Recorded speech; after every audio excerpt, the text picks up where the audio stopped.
नमस्ते दोस्तों, मैं हूं आशिमा और रिकनेक्टिंग किड्स में आपका स्वागत है। हमने पिछली बार बात करी थी MB12 की। MB12 किस तरीके से स्पीच, कॉग्निशन और लैंग्वेज इंप्रूव करता है, किस तरह से MB12 ले सकते हैं, इसके कौन कौन से अल्टरनेटिव्स हैं अगर आपको MB12 सूट नहीं करता है तो।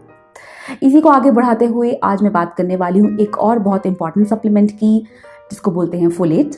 मैं बात करूँगी फोलेट हमारे लिए क्यों ज़रूरी है और ये हमारे बच्चों के लिए क्या कर सकता है, किस तरीके से सही फॉर्म ऑफ फोलेट लेना ज़रूरी है और गलत तरीके का फोलेट लेने से हमें क्या क्या नुकसान हो सकते हैं। आइए शुरू करते हैं। फोलेट जो है विटामिन B9 है और ये हमारे शरीर के बहुत सारे प्रोसेसेस के लिए बहुत ज़रूरी है, जैसे कि RBC बनाता है ये हमारे शरीर में। फोलेट जो है वो हमें आम मिल जाता है खाने की चीज़ों में, जैसे कि हरी पत्तेदार सब्जियाँ, दालें वगैरह। लेकिन हम जैसा बात कर चुके हैं कि हम जो सप्लीमेंट्स बच्चों को देते हैं ये दो रीज़न की वजह से देते हैं। एक तो बहुत सारे सप्लीमेंट्स जो हैं वो सिर्फ कमियों को पूरा करने के लिए नहीं है, ये एक थेरेपी की तरह यूज़ होते हैं। ये हमारे बच्चों की बॉडी में बहुत सारे रुके हुए प्रोसेसेस जो हैं वो स्टार्ट कर देते हैं।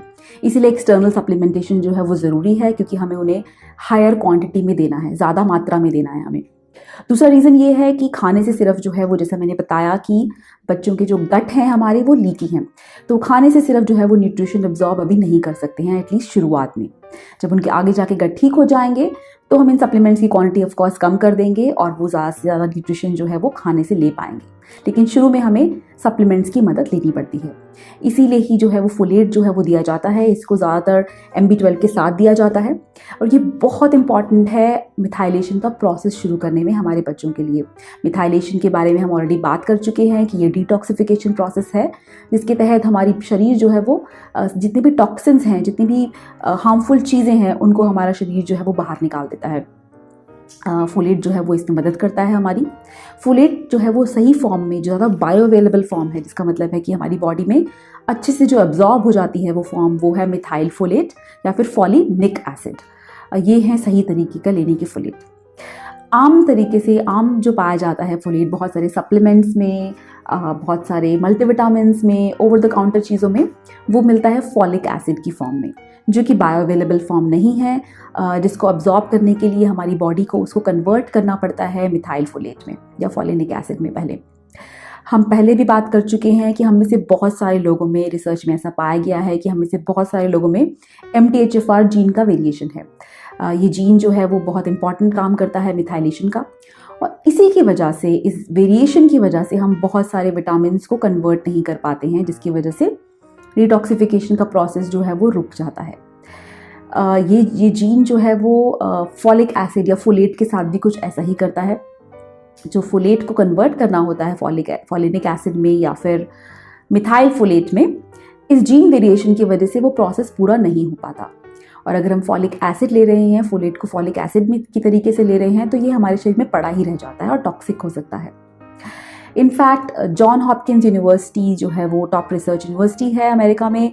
इसमें 2016 में एक रिसर्च हुई थी जिसमें उन्होंने देखा कि जो प्रेग्नेंट फीमेल्स हैं, आपको पता ही होगा कि प्रेगनेंसी में फीमेल्स को फॉलिक एसिड जो है वो बहुत कॉमनली दिया जाता है प्रीनेटल थेरेपी के तहत, प्रीनेटल केयर के तहत, जिससे कि माना जाता है कि बहुत सारे बर्थ डिफेक्ट्स बच्चों में कम होंगे, ये उनके लिए अच्छा होता है।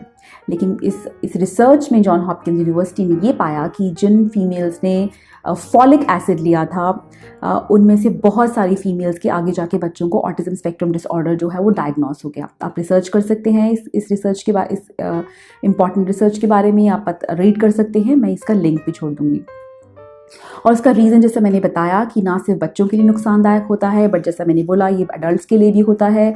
प्रेग्नेंट फीमेल्स और उनके अनबॉर्न चाइल्ड के लिए भी ये जो है वो नुकसानदायक है, क्योंकि जैसा मैंने बोला ये कन्वर्ट नहीं हो पाया फॉलिक एसिड आगे मिथाइल फोलेट में या फॉलिनिक एसिड में, और ये टॉक्सिसिटी का रूप ले लिया इसने। इसी की वजह से जो है वो आगे जाकर बच्चों में ये नुकसानदायक हुआ।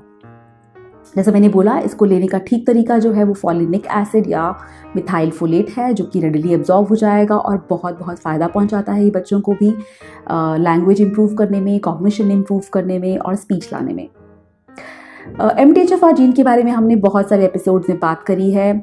आप में से कुछ लोगों ने मुझे लिखा है कि ये MTHFR जीन का टेस्ट हम कहाँ से करवा सकते हैं।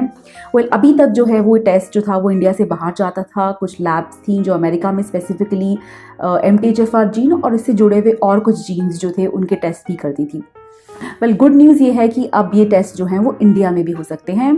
मैंने डॉक्टर लाल के पास ये टेस्ट देखा है। मैं इसकी डिटेल्स भी छोड़ दूंगी अगर आप इंटरेस्टेड हैं खुद का या अपने बच्चों का टेस्ट करवाने में, जिससे आपको पता लगेगा कि आपके शरीर में इस जीन का वेरिएशन है, म्यूटेशन है कि नहीं है। एक वाइजर चॉइस ये होगी मेरे हिसाब से कि अगर आप अपने बच्चों में ये सिम्टम्स देख रहे हैं, बच्चों में डिसऑर्डर देख रहे हैं, तो ये बहुत ज़्यादा मुमकिन है कि ऑलरेडी आपके बच्चों में ये वाले MTHFR जीन का म्यूटेशन है ज़रूर। इसी के रीज़न की वजह से डिटॉक्सिफिकेशन प्रोसेस स्टार्ट है और आप ये डिसऑर्डर्स देख रहे हैं। और ऐसा देखते हुए अगर आप टेस्ट नहीं भी करवा रहे हैं या नहीं करवा पा रहे हैं, तो इससे रिलेटेड जो प्रिकॉशंस आप ज़रूर लें। जैसा कि मैंने बताया, जो फोलेट है उसको सही फॉर्म में लें, जो कि है फोलिनिक एसिड और मिथाइल फोलेट। मैं आशा करती हूँ आज का एपिसोड आपको यूज़फुल लगा होगा। मुझे आप में से बहुत सारे लोगों के सवाल मिल रहे हैं ईमेल के थ्रू, जिन्हें मैं ज़रूर कवर करने की कोशिश करूँगी अगले एपिसोड में। अगर आपके कभी भी कोई सवाल है इन सभी एपिसोड्स को लेकर या कुछ और, तो मुझे ज़रूर लिखिए। हम आने वाले एपिसोड में उन्हें ज़रूर कवर करेंगे। Good bye.